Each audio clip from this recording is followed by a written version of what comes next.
What's up, guys? Hybrid Mongoose here, and today we're going to talk about my thoughts on Pokemon Legend Arceus.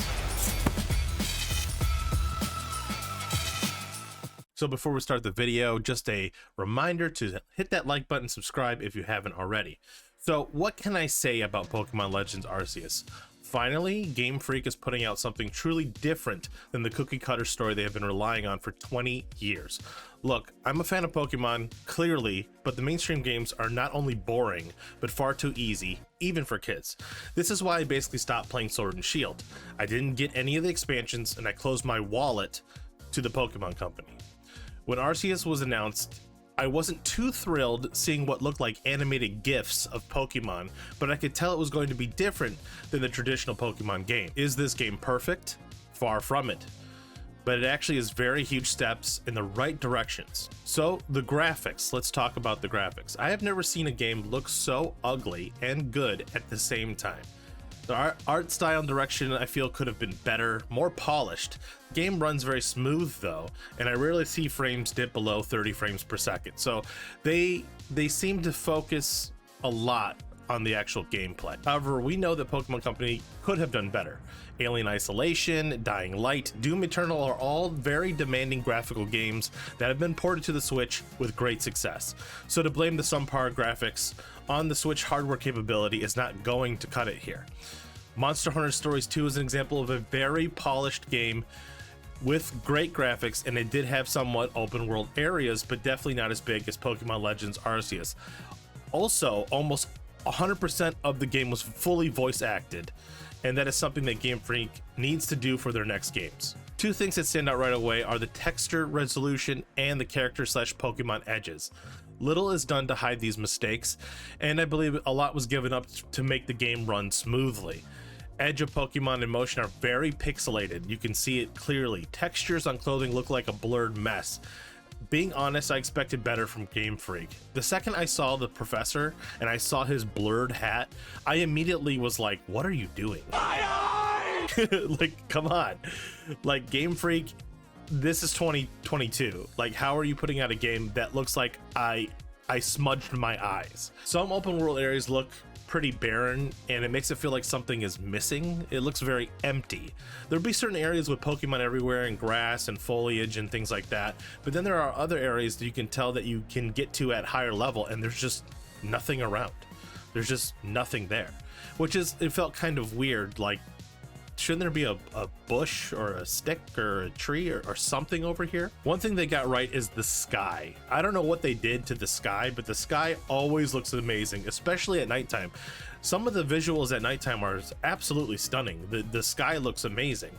And the Pokemon in general look really good too, and the animations look really good in the open world. So I think they did a really good job with the Pokemon animations. They all look powerful and cool, and I really enjoy that. Now for the story. This is one of the more mature stories we have seen from Pokemon. You are dropped into this new world, knowing nothing of your past or where you came from. You're tasked with fighting and calming dangerous nobles that could probably take your head off with one swipe. Story's probably the weakest aspect of the game, if I'm being honest, and I care little to what was going on. Spam A to get through the cutscenes, only skimming half of what was said. Honestly, the lack of voice acting is a major ding on this game. Great voice acting could have brought the game a little bit more life and story to make it feel truly an amazing game. No spoilers, but something happens close to the end of the game that did take me by surprise, so that was a good change. The story loop is very similar. You always end up eating potato mochi with your friends at the end of the day, wake up, and immediately a very similar cutscene starts to the next area. A lot more could have been done with this story.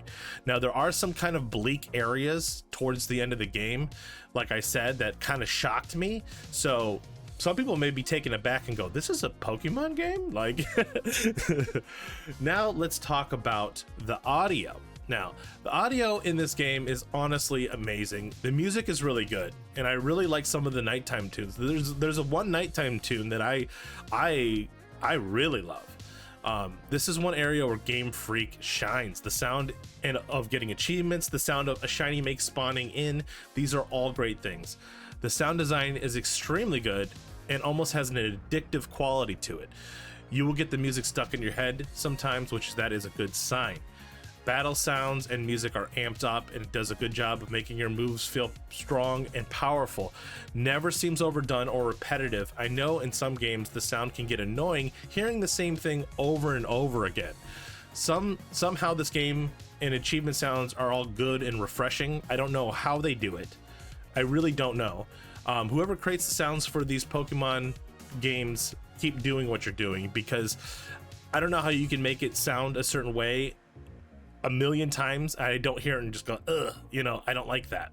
My only complaint with the audio is no voice acting. I know I keep repeating that, but this is 2022, and honestly, they need to step up the bar and hire voice actors for these games. It will bring so much more life, so much more polish to the games if they had good voice acting.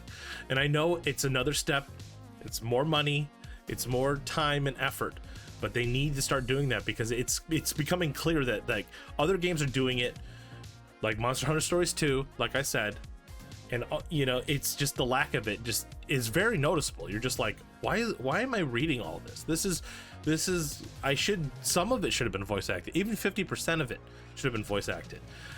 So I feel like it was a big letdown for me. Gameplay. Now this is where the game truly shines and is a beacon of hope for future Pokemon games. There are so many quality of life changes.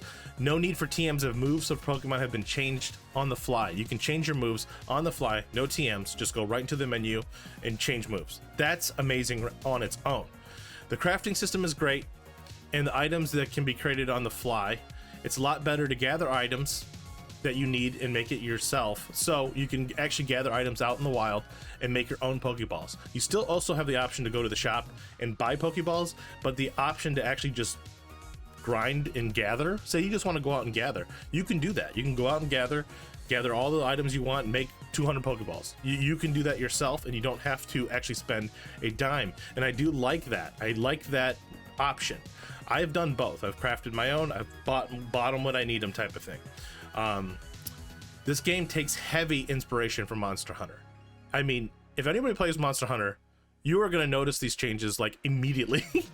There are so many things that is copying. I mean, it's blatantly copying. It really is. I hate to say it that way, but people say that this game is like Breath of the Wild. No, this game is Monster Hunter Rise 2.0 with Pokemon. Like, anybody who's played Monster Hunter Rise, I'm going to make a separate video, and I'm actually going to record footage from both games, and you tell me whether it's copying or not, because I feel like someone at Game Freak was like, let me copy your homework, and we're going to write this down, and yep. So I will cover that in a future video. The gameplay loop is addictive, and one thing the game does well is making you feel like you're really exploring, you're really on an adventure, and that's something that we haven't gotten from Pokemon games in a long time. This is the first time in years that I feel excited to come back to playing a Pokemon game. The second I started this game, I was like, oh man, I gotta go back, because there were so many different things. Seeing the alphas in the wild, oh, I went over this ridge and I saw this, oh, I got attacked by an alpha Rapidash. Like, these are things that you're going to remember, and it's cool. Like you yourself can be hit by the Pokemon and kind of get knocked out. I've never gotten knocked out by just Pokemon in the wild. It's always been during one of the noble battles that I lost. But it can happen. It can happen where the Pokemon themselves take you out and you get knocked out by the Pokemon, which is realistic and cool. I like it. Gameplay is really 10 out of 10. You can sink hundreds of hours in this game. Gone are the loading screens once you're in the open world area, which I can really appreciate. Throw your Pokemon at a wild Pokemon and instantly a battle will start. These battles are turn-based and very similar to previous Pokemon games. You can weaken the Pokemon and throw a Pokeball to catch it just like the other games. The biggest difference is being able to hide and catch Pokemon without battling at all. I keep finding more and more ways to avoid battles and just catch Pokemon in the open world. No cover? Throw a smoke bomb, which creates a plume of smoke you can hide in for a couple of minutes. Pokemon targeting you? Throw a mud ball in their face, stunning them, allowing you to throw a Pokeball to catch it. One thing I did appreciate is there's not a lot of open world filler content that we see with other open world games. Yes, there are some things, but it's not just there to waste your time. Each thing seems to have a good reason for going after it. For instance, Lost and Found, for example, while out exploring, you will see map satchels of other trainers. Grabbing those and turning them in will net you merit points. Merit points given to a vendor in town will give you the ability to buy evolution items like the linking cord, which evolves Machoke, Kadabra, and Graveler without trading. So that's actually really cool that they focus on that, because this game is more of a single player focused game. So they focused on that, so you can actually get the item without actually trading, which is nice. I actually do have a video where I did use 3 linking cords on all shiny Pokemon. Check that out. The new way of shiny hunting is also fun and random. You will see research outbreaks where a random Pokemon is appearing in a specific spot. During one of those research outbreaks, the shiny chances go from 1 to 4,096, which is full odds, to 1 in 158. I currently have around 10 shinies and are most from the research outbreaks. There is a way to get unlimited chances shiny hunting a specific research outbreak, which I will cover in a separated video.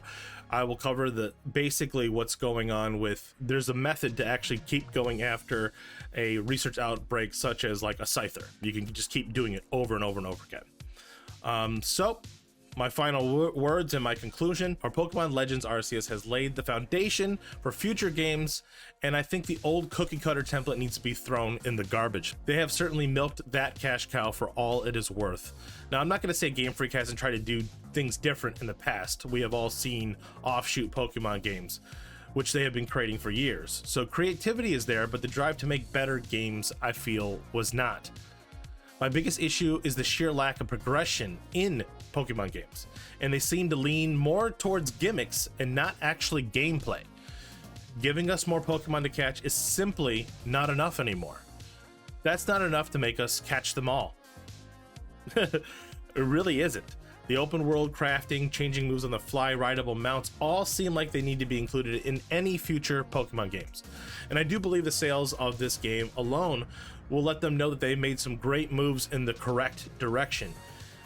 Game is not perfect, but I am enjoying every second of it. If you enjoyed this video, I will be doing future shiny live streams and more content covering this game.